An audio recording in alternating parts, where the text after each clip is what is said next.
আসসালামু আলাইকুম, সবাইকে স্বাগতম।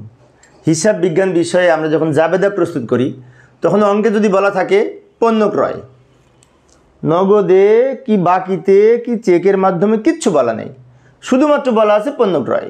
তো এটা জাবেদা কী করবো, তাই না? এটা জাবেদা কী করবো? পণ্য ক্রয়। এই ধরনের আইটেম অবশ্য নবম শ্রেণীর বইতে আমি দেখেছিলাম, ছিল নবম শ্রেণীর যে হিসাব বিজ্ঞান বই ছিল পূর্বের, সেইখানে ছিল পণ্য ক্রয়। এটা জাবেদা কী হবে? তো কিচ্ছু না বলা থাকলে নগদে পণ্য ক্রয় মনে করে জাবেদা হবে। সেই জন্য আমরা জাবেদা করব পণ্য ক্রয় করলে ক্রয় বৃদ্ধি পাবে, ক্রয় ব্যয় বৃদ্ধি পেলে ডেবিট, সেজন্য ক্রয় হিসাব ডেবিট হবে।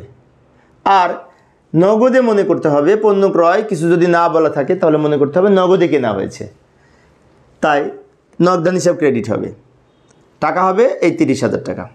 অর্থাৎ পণ্য ক্রয় যদি কিছু না বলা থাকে তাহলে ক্রয় হিসাব ডেবিট, নগদান হিসাব ক্রেডিট হবে। ব্যাখ্যায় লিখে দিতে পারি নগদে পণ্য ক্রয়। এখন অনেক শিক্ষার্থীর মনে হতে পারে অনেক সময় কিছু না বলা থাকলে তো আমরা ধারে মনে করি।